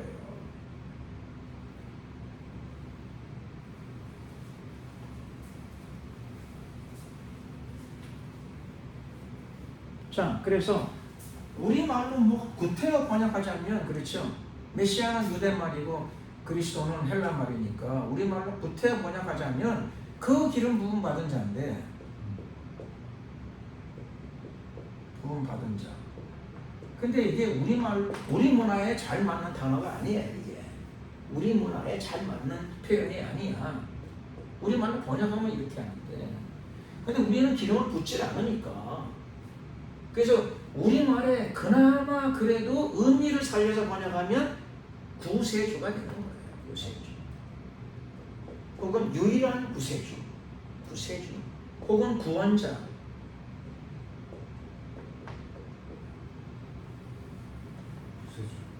구세주 그러니까 와닿지 않는. 와닿지 않아요? 우리 말로 말 그대로 번역하자면 그 기름 부음 받은 자예요. 그 기름 부음 받은 자. 근데 이게 문화적으로 우리 문화에는 여기 없으니까 그렇죠. 이거 하나님은 예수님에게 기름 부은 이유는 구세주로 기름 부은 거예요. 구세주. 성경에 의하게 되면은 그렇죠. 예수님이 마리아의 몸에 잉태되셨을 적에, 성령으로 잉태되셨을 적에 천사가 나타나서 뭐라 그랬죠? 마리아에게? 마리아가 잉태했을 적에 두려워하지 말라. 수태했을 적에, 아이를 수태할 적에 성령으로 잉태되었습니다. 아들을 낳으리니 그 이름을 예수라 하라. 이는 그가 자기 백성을 저희 죄에서 구원할 자이시니라. 구원할 자이시니라. 구원할 자. 구세주로 기름 부음 받으신 거예요. 예수님은 인류의 구세주로 기름 부음. 자, 그러니까는 예수님을 어떻게 이해하고 믿어야 되죠? 구세주 구원자다. 예수님을 구세주 구원자로 이해하고 유일한 구세주와 구원자로 이해하고 믿어야 돼요. 그러니까 다니시면서 그렇죠. 아까 나한테 그랬잖아요. 뭐 전도할 때 예수는 그리스도이십니다. 그거만 어떡하냐고. 그러니까 그 사람들에게 그렇죠. 설명을 해주기 위해서 그리스도가 우리나라 말이 아니니까 설명을 해줘야 되죠. 번역 내지 설명을 해줘야 돼. 번역을 해줘야 돼. 그래서 정확한 번역은 그 기름 부음 받은 자인데 이건 그리스도보다 더 어려워. 한국 사람들에게. 그리스도 그러게 되면 교회에서 뭐 인류의 구세주라는 의미로 쓰나 보다 짐작이라도 되는데 불신자들은 그 기름 부음 받은 자는 잘 더 번역을 정확하게 하면 더 어려워. 그래서 의미상 이건 직역이고 의미상 번역하게 되면 구세주 구원자의 의미가 돼. 이게 왜 정확한 번역이냐? 천사도 그렇게 얘기했으니까. 마리아에게 와가지고 아들을 낳으리니 아들을 낳게 되면 그 이름을 예수라 하라. 그 뜻이 뭐냐면 자기 백성을 저희 죄에서 구원할 자이시니라 하니라. 그러니까 예수라는 의미가 그런 뜻이에요. 구세주 구원자.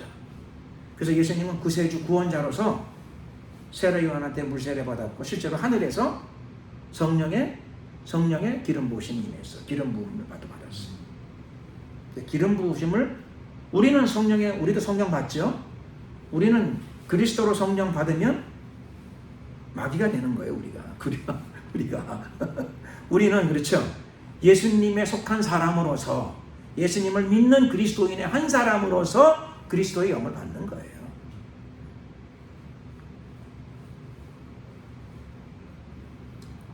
그러니까 예수님께 속한 사람으로서 우리가 기름 부으심 받는 거예요. 그러니까 우리도 기름 부으심 받는 사람들은 언어상으로는 그래요. 말로는 그렇게 할 수 있지만 우리는 그 기름 부음 받은 자는 아니야. 메시아는 아니야. 인간에게서는 없어요. 그리스도 하늘로 올라가신 예수님이 예수 그리스도께서 다시 오시죠. 그분이 다시 오셔. 그 외에는 없어요. 메시아도 없고 기대해서도 안 되고 누가 뭐라 그러면 분별을 깊이 해야 된다고요? 분별하면 안 돼. 왜 분별을 해? 예수님 직접 오시는데 번개가 치는 것처럼 모든 인류가 다 알 수 있게 오시는데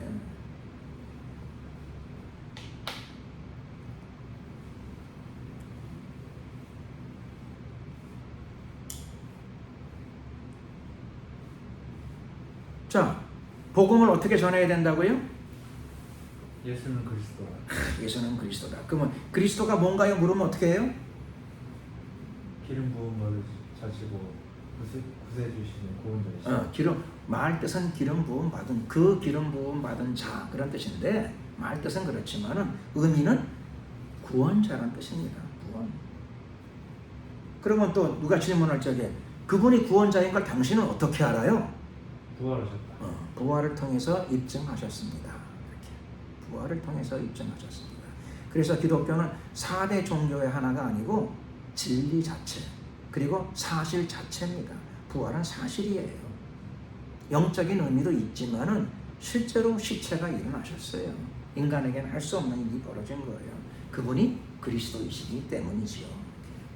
그게 성경적인 말하자면 복음 전도예요. 이게 성경에 나타난 복음 전도다. 그러니까는 집사님은 베드로 수준으로 전도하려면 어떻게 하면 되죠? 예수는 그리스도. 예수는 그리스도이시다. 이렇게 전도하시면 돼요.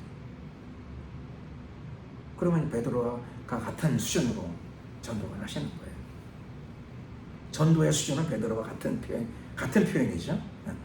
베드로와 같은 표현으로 전도를 하시는 게 됩니다.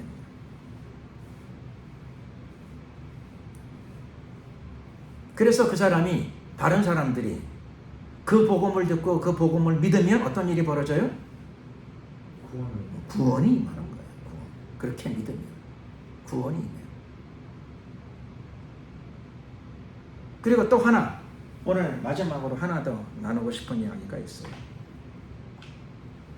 중요한 이야기. 복음을 전한 결과. 지금 말씀하시기를 복음을 전했더니 그 결과가 받아들이면 구원이에요. 그걸 받아들이면 구원이에요.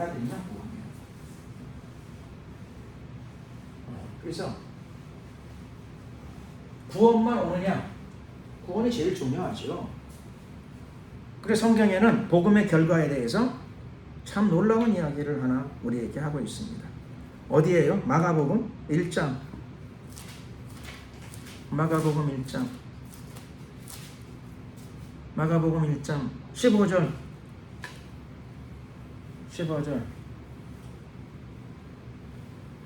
한 절 말씀 같이 읽겠습니다. 자, 15절을 읽는데 14절부터 읽겠습니다. 14절, 15절 두 절 말씀.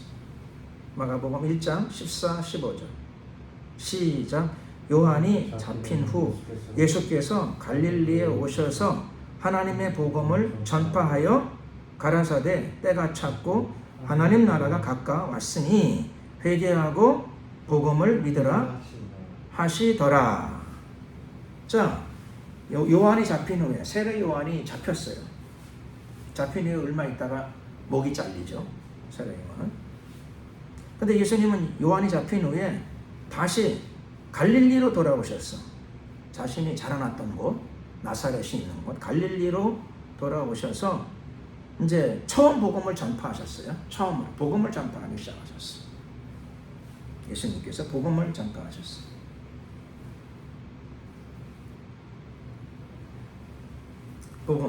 복음을 전파하셨어요. 그런데 예수님이 복음을 전파하실 적에 예수님 메시지 중에 놀라운 메시지가 뭐냐면 때가 찼고, 이렇게 전파하셨어요. 때가 찼다는 말은 때가 다 되었다. 때가 무르익었다. 하나님의 때가 되었기 때문에 이제 어떤 일이 벌어지느냐? 어떤 일이 벌어진다고요? 때가 찼기 때문에 어떤 일이 벌어져요?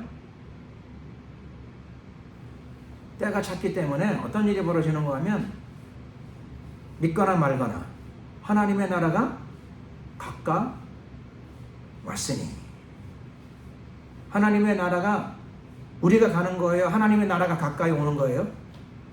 하나님의 나라가 가까이 온다고 말씀하세요. 하나님 나라가 매우 가까이 오고 있다. 하나님의 나라가 가까이 오니까 어떻게 해야 돼요? 예? 하나님의 나라가 가까이 와. 그러니까 어떻게 해야 돼요? 회개하고. 하나님의 나라, 회개해야 되는데, 하나님의 나라, 예수님은 하나님의 나라 가까웠으니까 하나님의 나라를 붙잡으라, 소유하라, 그런 뜻이에요. 하나님의 나라 가까이 왔는데, 그렇죠. 붙잡지 않으면 어떻게 돼요? 뭐 어떻게는 차 지나간다면 손 들면 안 되잖아요. 버스 지나간다면 손 들면 소용없잖아요. 하나님의 나라 가까이 오고 있으니 그 말이에요. 놀라운 복음이에요. 하나님의 나라는 우리가 가는 거예요? 그 나라가 가까이 오고 있는 거예요? 가까이 왔어. 그 나라가 가까이 오고 있어요. 그러니까 그 나라가 가까이 왔으니까 어떻게 해야 돼요? 우리는? 회개하고 복음입니다. 우리는 그 나라를 붙잡아야 돼. 그러니까 어떻게 붙잡느냐? 그 나라를 어떻게 붙잡는가 하면 회개하고, 그렇죠? 복음을 믿으면 구원을 받아요? 그 나라를 붙잡아요?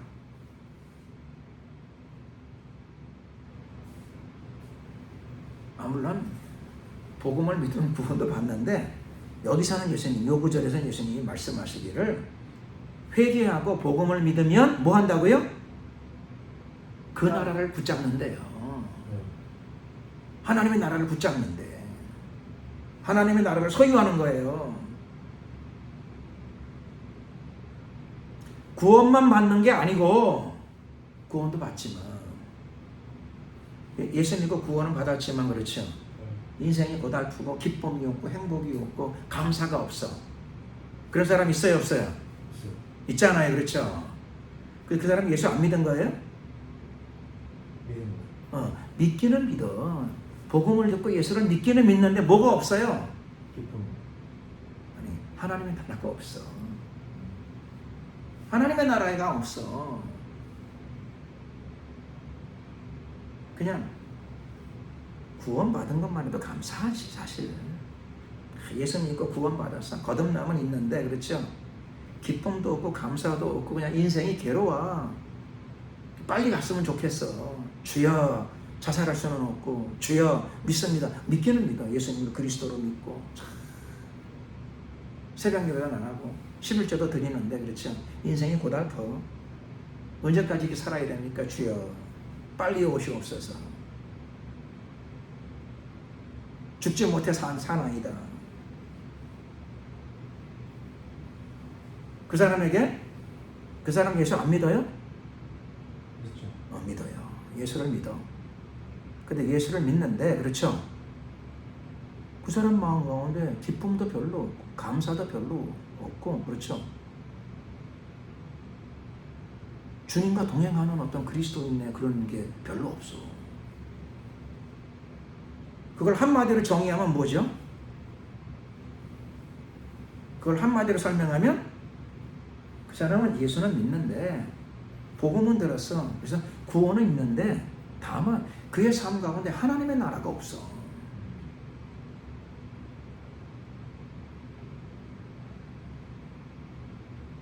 그 사람한테는 하나님 나라가 어디 있어요? 예수를 믿어서 구원을 받았는데 인생이 그냥 절반 지옥이야. 빨리 아버지 나라 갔으면 좋겠어. 요단강 건너서 그냥 갔으면 좋겠어. 하루하루가, 그렇죠, 고난이야, 고통이야. 예수는 믿는데 뭐가 없다고요? 하나님 나라. 하나님의 나라가 없어. 제대로 없어요.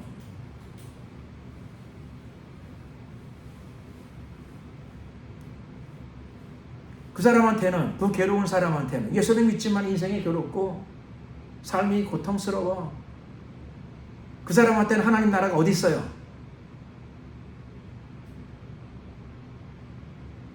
죽은 다음에만 있어. 빨리 죽어야 되는데 자살할 수는 없고, 인생이 고달퍼. 하나님 나라가 어디 있느냐? 요단강 건너가 만날이 며칠 후. 시간이 이렇게 안 가요. 며칠 후 기다리는데 빨리 요단강 건너가야 될 거 아니에요. 그래 하나님 나라가 있잖아. 그 하나님 나라가, 그렇죠, 가까워요, 멀어요? 멀어. 며칠 후. 근데 며칠 후, 10년 전에도 며칠 후 부르고 10년 지난 다음에도 며칠 후 그걸 기다리고 있어. 하나님 나라가 있어요, 없어요? 그 사람한테 없어. 예수님을 영접한 건 맞아. 복음을 알고 깨닫고 이해하고 예수님을 영접한 건 맞는데 성경하고 잘 맞아요, 안 맞아요? 오늘 예수님 이 말씀, 때가 찼고 구원이 가까웠어요, 하나님 나라가 가까웠어요? 예? 예수님께서 구원이 가까웠다고 말씀하시는 거예요? 하나님 나라가 가까이 오고 있다고 말씀하시는 거예요? 근데 그 사람은 잡았어요? 못 잡았어요? 못 잡았어. 그죠? 구원한 게 그냥 하나님 나라라고 잘못 생각을 했던가, 아니면 구원을 받았으니까 하나님 나라 언젠간 간다고 생각하는가, 이렇게 되는 거예요. 자, 그런 사람은 이 말씀하고 잘 부합되는 신앙이에요? 안 되는 신앙이에요? 안 되고 있어요. 말씀적 신앙이에요? 아니에요? 대답하세요, 대답. 여기 나타나는 복음적 신앙이에요? 아니에요? 잘 안 맞잖아요. 그렇죠? 그래서 복음은 그렇죠. 우리를 구원으로 인도하는 건 맞아. 그런데 예수님은 복음이 우리를 어디로 인도한다고요? 하나님 나라로 인도한대. 그게 죽는 걸 의미해요? 요단강 건너가는 걸 의미해요? 그래요? 아니에요. 하나님 나라가 오고 있대. 가는 게 아니고 오고 있대. 나중에는 가는데 며칠로 가기도 해. 그런데 며칠로 그 며칠도 귀해요. 그래서 여기서 하나님의 나라를 누리라고 말씀하세요. 여기서 하나님 나라를 체험하라고 말씀하세요. 구원의 복음을 체험한 사람은 뭘 전할까요? 뭘 전하긴 구원의 복음을 전하지. 근데 하나님 나라의 복음을 체험한 사람은 뭘 전할까요?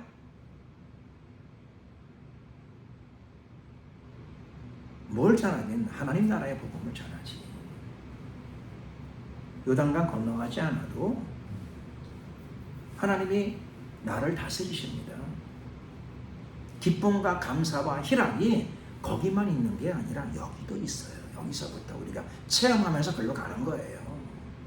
그리고 가기 전에 그 나라가 와요.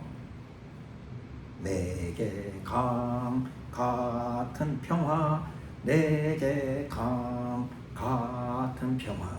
요단강 건너가야 체험해요? 내게 강 같은 평화를 요단강 건너가야 체험하냐고요? 물론 그렇게 믿는 사람은 할 수 없어. 아니에요. 여기서 체험하는 거예요. 내게 강 같은 평화. 기쁨은 물론 요단강 건너 그 나라에 가면 기쁨이 있긴 있어. 그런데 성경은 기쁨이 어디 있다고 말씀을 드리는가 하면은 기쁨은 희락이죠. 기쁨, 희락. 그게 어디 있는가 하면 성령의 열매 중에. 그 사람이 회개하고 예수 믿어 성령 받으면 성령의 열매가 생겨요, 안 생겨요? 생기잖아요. 성령의 열매. 첫 번째, 사랑. 두 번째, 희락. 세 번째, 화평. 몇 가지만 해요. 9가지 다 아무 시간이 없어요. 성령 받으면 희락이 와요, 안 와요? 희락 온다고요. 아니, 사랑이, 성령의 열매 사랑이 요단강 건너가야만 사랑이 있어요? 아니잖아요. 희락이 요단강 건너가야만 있냐고? 아니잖아요. 그래서 복음을 다시 이해해야 돼.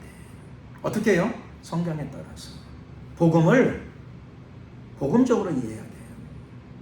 여기 나와 있는 그대로 예수님 말씀하신 그대로 때가 찼고 때가 다 됐다고 말씀하세요.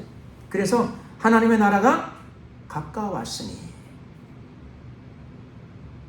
내가 하나님 나라에 가까이 가는 거예요? 하나님의 나라가 나에게 가까이 오는 거예요? 하나님 나라가 가까이 오고 있으니 제발 회개하고 복음을 믿어라. 그래서 하나님 나라를 소유하라. 제자들이 하나님 나라가 어디 있습니까? 그랬더니 예수님이 요단강 건너에 있지 그러셨나요? 아니에요. 하나님 나라가 여기 있다 저기 있다 하지 말고 너희 안에 있느니라. 왜냐하면 가까이 오고 있으니까. 회개하고 복음을, 말씀대로 복음을 정상적으로 받아들이면 하나님 나라가 너희들 가운데 임한다. 하나님 나라가 요단강 건너에 있어요? 그렇죠. 요단강 건너에 있긴 있어요. 근데 예수님은 요단강 건너가자 그러시나요? 아니에요. 하나님 나라 가까이 오고 있으니 제발 회개하고 복음을 믿어라. 복음을 정상적으로 믿으면, 너 말씀대로 믿으면 하나님 나라가 가까이 와서 나중에는 내게 들어와요. 사랑과 희락과 화평, 하나님 나라의 선물인데 그게 하나님 나라에만 있는 게 아니라 가까이 와가지고 내 안에 들어와요. 하나님의 사랑, 하나님의 하늘나라의 희락과 기쁨, 하늘나라의 화평, 평강, 샬롬. 샬롬 물론 여호와 샬롬이야. 요단강 건너에 거긴 있어요. 그런데 하나님은 샬롬을 이 땅에 주세요? 여러분에게 주시나요? 집사님에게 주시나요? 주세요, 안 주세요? 화평이요? 샬롬, 화평 주세요, 안 주세요? 샬롬이라는 거죠. 샬롬, 평화란 말이잖아요. 평화란 말. 평화를 주세요, 안 주세요? 대답이 머뭇머뭇하니까 감사합니다. 근데 뭐냐면 샬롬을 누려야 돼요. 우리가. 왜 누리느냐? 하나님이 우리에게 주시니까.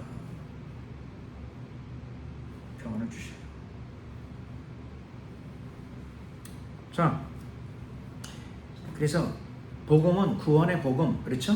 구원의 복음이 맞는데 틀리는 건 아닌데, 그렇죠? 예수님은 하나님 나라가 가까이 왔대요.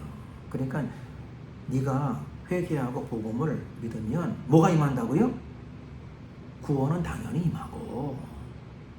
뭐가 임한다고요? 뭐가 임해요? 하나님 나라가 임한대. 하나님 나라가. 복음을 통하여 뭘 소유해야 돼요? 구원은 당연히 임하고, 복음을 받으면 구원이 당연히 임하고 하나님 나라가 임한대요. 그래서 복음은 별명이 하나님 나라의 복음이에요.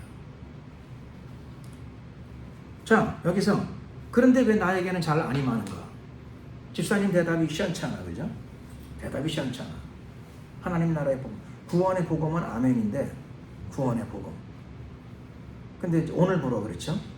구원은 당연한 거고, 복음을 받아들이면 죄사함과 구원은 당연한 거고, 예수님은 그것만 말씀하지 않으시고 복음을 받아 회개하고 복음을 받아들이면 하나님 나라가 너에게 다가간대요.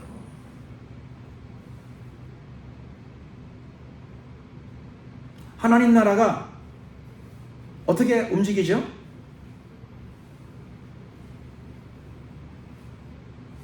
그분의 나라가 어떻게 움직여요?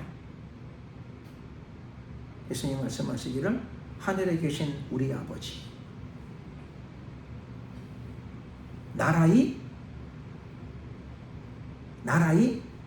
임하옵시며.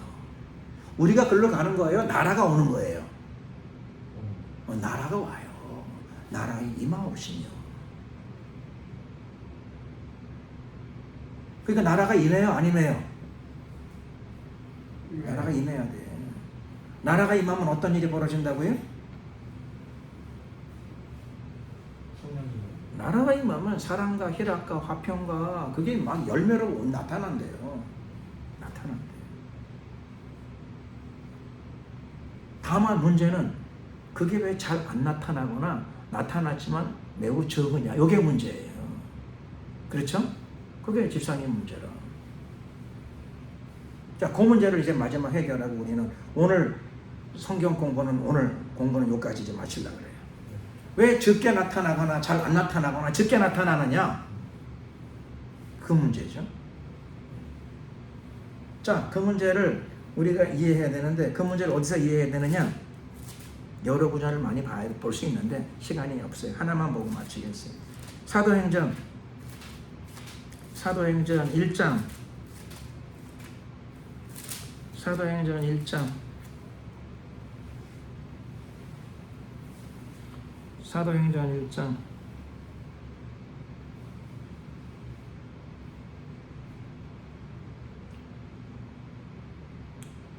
8절 한 절 말씀.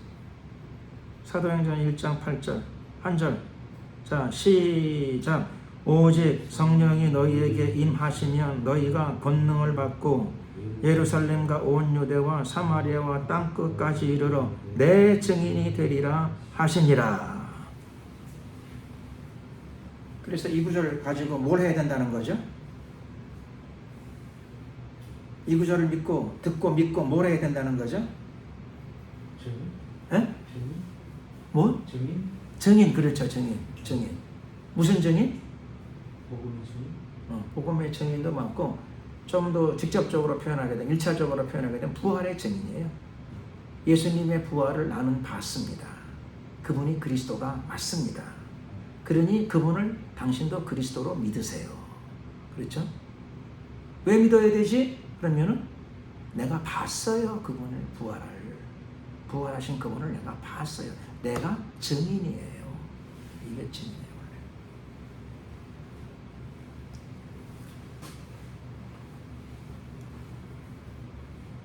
그 다음에는 증인 사명을 감당하려면 어떻게 해야 돼요? 뭐가 필요하죠? 자, 여기 예수님께서 말씀하셨죠? 마태복음 사도행전 1장 8절. 오직 뭐라고요? 오직 성령이 너희에게 임하시면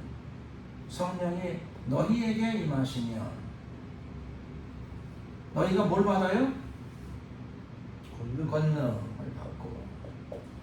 성령이 너희에게 계시면 너희가 권능을 받아. 권능을 받으면 뭘 할 수 있어요? 증인이 될 수 있어. 증인은 이게 복음을 전하는 증인이죠. 부활의 증인, 복음의 증인.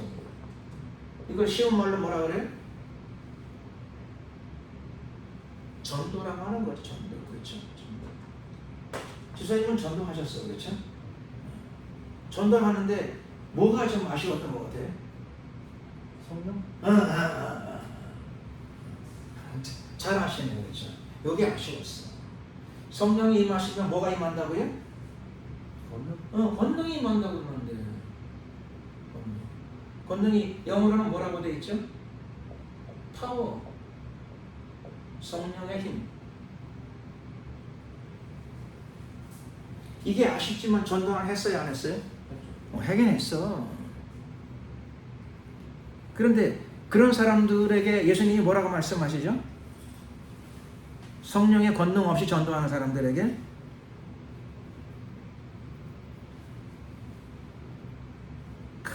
그래서 우선 칭찬을 드립니다. 내가 진심으로. 성령의 권능이나 그런 것에 대한 의식이 별로 없이, 그렇죠? 그런 것에 대한 그 영적인 성령의 충만함 그런 것 없이도 예수님의 말씀을 따라 복음을 전했으니 칭찬받을 만한 훌륭해. 근데 100점인가요? 100점은 아니야. 근데 뭐가 문제냐면 예수님이 이렇게 말씀하셨어요. 4절 사도행전 1장 4절. 자, 같이 읽겠습니다. 시작. 사도와 같이 모이사 저희에게 분부하여 가라사대 예루살렘을 떠나지 말고 내게 들은 바 아버지의 약속하신 것을 기다리라. 그 다음 절까지. 요한은 물로 세례를 베풀었으나 너희는 몇 날이 못되어 성령으로 세례를 받으리라 하셨느니라. 자, 예수님이 사도와 같이 모이셨어. 부활 승천하신 다음에. 승천하시기 전이죠. 부활하신 다음에 승천하시기 직전에 사도들과 다 같이 모였어요. 모여서 뭐라고 하셨는가 하면, 자, 사도들은 예수님을 믿어요, 안 믿어요? 믿습니다. 여기 너희라고 하는 성령이 너희에게 임하시면 권능을 받고 할 때 너희는 사도들이에요, 사도들. 사도들은 예수님을 믿어요, 안 믿어요? 믿어요. 예수님을 어떻게 믿어요? 그리스도로 믿죠. 부활하신 걸 봤으니까. 그렇죠? 진짜 그리스도가 맞구나. 도마도 믿어. 의심 많았지만 만져보고 진짜구나 부활이. 그러니까 예수님을 그리스도로 믿어. 그런데 예수님을 그리스도로 믿는데, 그렇죠? 예수님이 이제는 가라 그러셨나요? 전도하라 그러셨나요? 참 재미나는 게 뭐냐면 여기 보면은 예수님을 그리스도로 믿으면 1차적으로 복음을 받아들인 건 맞아. 그리스도인이 된 건 맞아. 성령의 도우심이 있는 것도 맞아.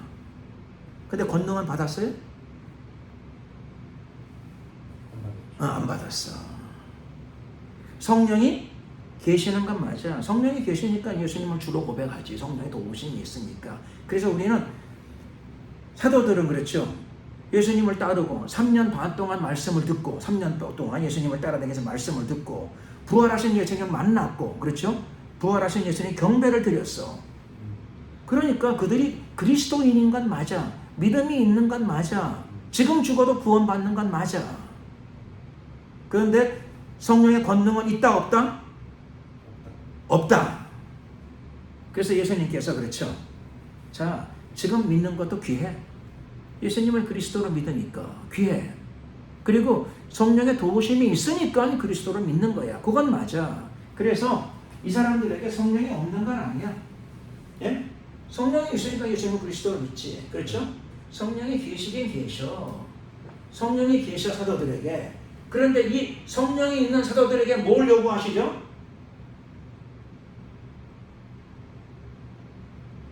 지금 뭘 요구하세요?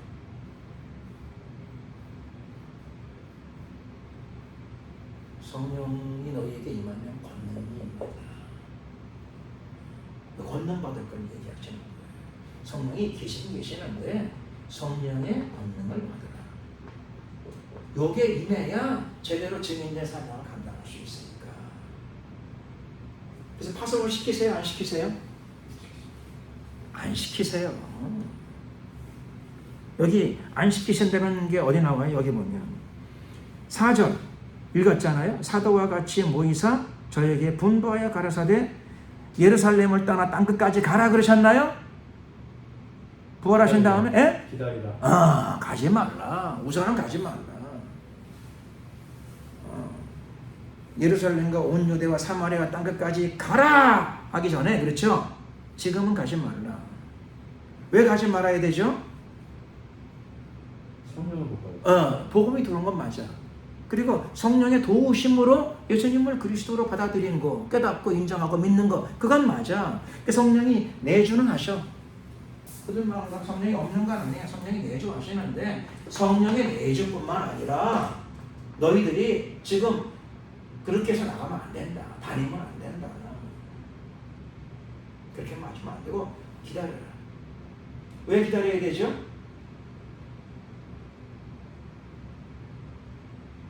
왜 기다려야 되는가 하면 권능을 받아야 되기 때문에 기다려라. 기다려라. 권능을 받을 때까지 기다려라. 다 순종했을까요? 저 말씀을 예수님이 이 땅에 있을 적에 오병이었때만 해도 몇 명이 모였어요? 5,000명. 최소한 5,000명. 오병이어 사건만 있었나요? 예루살렘 입성할 때 예루살렘 도시에 사는 모든 사람들이 다 나와가지고 환영했어요.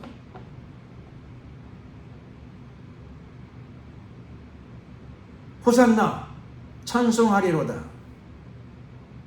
호산나 나를 구원하소서 그 말이거든요. 나를 구원하소서. 호산나 찬송하리로다. 목소리 아들 보고 찬송하리로다. 다윗의 이름으로 오시는 이여. 한 도시가 떠들썩했어. 그러나 이 말씀에 순종한 사람은 몇 명 안 돼요. 전도하는 사람은 많아. 전도하는 사람은 많은데 전도를 안 하고 이 말씀에 순종하고 전도하는 사람은 드물어요.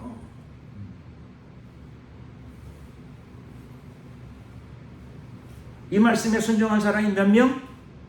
1차적으로 마가의 다락방에 전도하러 안 댕기고 마가의 다락방에 모였어. 기다렸어. 몇 명이? 5,000명이? 수만 명이? No. 120명이. 예수님이 3년 동안에 수많은 사람들에게 복음을 전하고 수많은 사람들을 고쳐주셨고 수많은 사람들을 돌보셨지만 이 말씀에 순종한 사람은 120명밖에 안 돼요.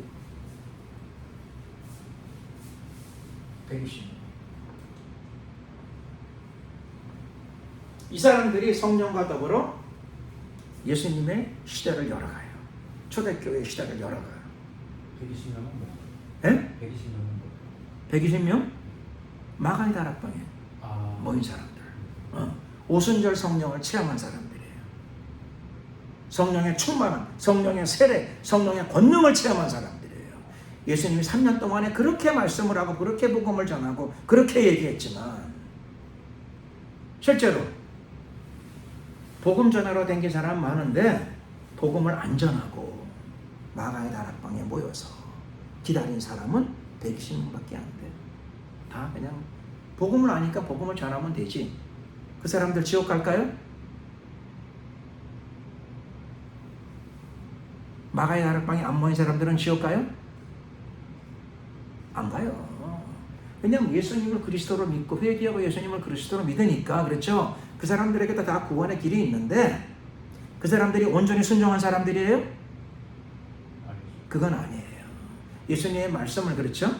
부분적으로 듣고 부분적으로 거르고 나에게도 성령이 있으니까 예수님을 영접한 거지. 그 틀린 말은 아니에요.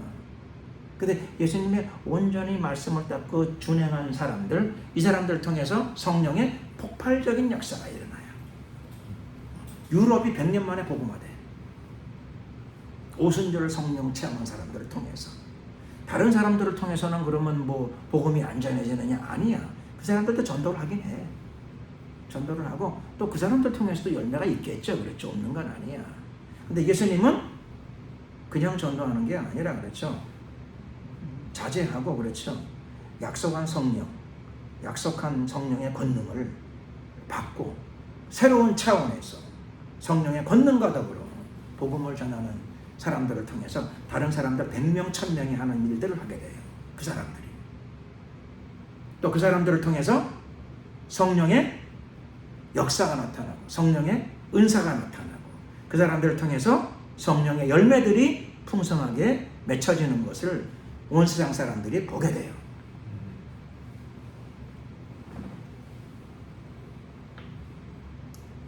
자, 그래서 오늘 우리는 그렇죠? 오늘 본문은 여기까지만 하겠습니다. 오늘 제목이 뭐였는가 기억나시나요? 오늘 공부의 제목은 복음과 전도였어요. 복음과 전도. 그래서 우리는 오늘 공부한 내용이 복음이 무엇인가 라고 하는 걸 공부했고 그 다음에 성경에 처음에 전도를 어떻게 했는가? 열두 사도들이 전도를 어떻게 했는가? 어떻게 했죠? 예수님은 그리스도이십니다.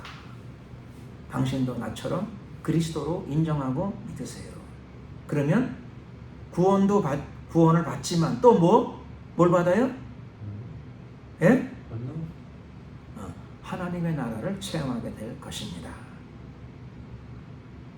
그 대신에 복음만 믿어도 구원은 받지만 그렇죠? 하나님의 나라를 체험하시려면은 그렇죠? 하나님의 영을 통해서 권능을 체험하십시오. 성령과 더불어 성령의 권능을 체험하시게 되면 신앙이 새로운 단계로 놀랍게 변화받게 될 것입니다. 성령의 권능을 안 받아도 전도는 할 수 있는데 그렇게 전도하는 것보다는 예수님 말씀에 순종해서 성령이 내주하시는 것뿐만 아니라 성령의 권능을 체험하게 되면 당신의 전도는 성령과 더불어 새로운 차원의 전도활동과 사역이 이루어질 것이고 뿐만 아니라 당신의 마음속에 성령의 열매, 사랑과 희락과 화평 이런 것들도 가득하게 될 것입니다. 그러니 전도하는 건 중요하지만 성령의 권능으로 전도하게 되면 당신이 옛날 했던 것보다 10배, 100배의 효과와 열매가 생겨날 것입니다.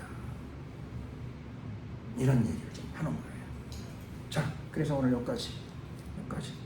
자, 이제 기도하고 마치겠습니다. 오늘 하나님 말씀을 공부를 했어요. 공부를 했으니까 공부하는 자체가 또 필요하지만 이거를 잘 소화하고 그렇죠. 나의 것으로 받아들이고 실제로 그걸 실천해야 되겠죠. 실천. 그래서 오늘 이 시간에 주여 한번 부르고 기도할 적에 무슨 기도를 해야 돼요? 예? 무슨 기도를 해야 돼요? 성령을 달라고. 성령의 권능을 주시옵소서. 성령의 충만함을 주시고 성령의 세례를 부어 주시옵소서. 그래서 그전에도 확인했는데, 그렇죠. 그전에도 확인했는데, 우선 내가 하나님 나라를 체험해야지. 나는 하나님 나라를 체험했습니다. 여러분도 예수님을 구세주로 믿으면 하나님의 나라가 나처럼 당신에게도 가득 임할 것입니다. 이렇게 해야 되지, 그렇죠. 자신도 하나님 나라 별로 체험을 못했으니, 그렇죠. 성경에 있기는 있는데 나도 체험 안 해 잘 모르겠습니다. 어쨌든 예수님을 그리스도로 믿어보세요. 뭐 이것도 전도는 전도예요. 아닌 건 아니야. 그래서 그렇게라도 믿으면, 그렇죠. 영접을 한 건 한 거지 뭐. 안 한 건 아닌데 예수님은 기왕이면, 그렇죠. 그렇게 해가지고 1000명이 전도하는 것보다 한 사람이라도 성령의 권능을 체험하고 복음을 전하게 되면은 옛날에 했던 것보다, 그렇죠. 1000배, 100배, 10,000배의 효과가 나타나요. 열매들이, 성과가 나타나요. 그래서 이걸 원하시는 거예요. 그러니까 우리가 말씀을 통해서 이해하고 깨달았으니까 이 시간에 주여 한번 부르고 기도할 적에 오늘 우리에게 성령을 부으셔서 성령을 통하여 권능을 우리에게 덧입혀 주시옵소서. 그래서 앞으로 우리가, 그렇죠, 신앙생활할 적에는 복음을 전하긴 전하는데, 똑같이 옛날처럼 복음을 전하는데 우리가 성령의 권능을 힘입어 복음을 전하고 내 안에 성령의 열매가 맺혀지면서 주님의 복음을 전하는 그리스도인이 되게 하옵소서. 주여 한번 부르고 이를 위해 한번 간절히 소리내서 한번 기도드리겠습니다. 주여, 할렐루야. 은혜와 자비가 많으신 우리 하나님 감사합니다. 역사하소서, 함께하소서, 임하소서. 존귀하신 우리 하나님, 오늘도 말씀을 통하여 복음에 대해서 알게 되었고 전도에 대해서 성경적인 이해를 다시금 갖게 되었습니다. 또 하나님, 우리가 앞으로 하나님과 동행하는 삶, 또 하나님의 사역을 해나가는데 성령의 충만, 성령의 세례, 성령의 권능의 중요성을 다시금 깨닫게 되었사오니 주님 이 시간 구하옵나니 우리에게 성령의 충만함을 부으소서, 성령의 권능을 부으소서, 성령의 세례를 부어 주시옵소서. 우리 주 예수 그리스도의 이름으로 어둠의 권세들은 다 무너질지어다, 무너질지어다, 무너질지어다. 예수 그리스도의 이름으로 우리 하나님의 성령의 충만 불을 받으라, 불을 받으라, 불을 받으라, 불을 받으라, 불을 받으라. 역사하소서, 함께하소서, 역사하소서, 임하소서. 할렐루, 할렐루. 임하소서, 역사하소서. 좋으신 우리 하나님, 우리의 남은 생애가 주님과 동행하는 생애가 되게 하시고 밖으로는 복음을 전하고 안으로는 성령의 은사와 성령의 열매들이 가득 맺혀지는 삶과 신앙이 되게 하여 주시옵소서. 역사하소서, 역사하소서.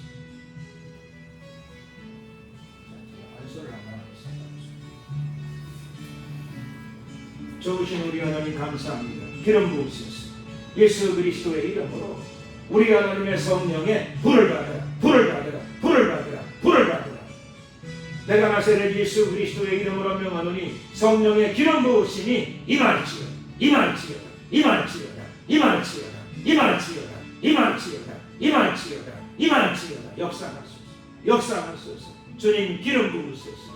굳어있는 모든 혼적인 부분들이 다 깨어지고 부서지고 녹아지게 하옵소서. 옥토의 심령이 되게 하시고 그 위에 주의 기름을 부으소서.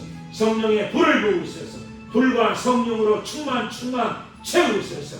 예수 그리스도의 이름으로 성령의 충만을 받으라, 충만을 받으라, 불을 받으라, 불을 받으라, 불을 받으라, 불을 받으라, 불을 받으라, 불을 받으라. 역사하소서, 임하소서, 역사하소서, 함께하소서. 감사 영광 찬양 예수 그리스도의 이름으로 기도드리겠습니다.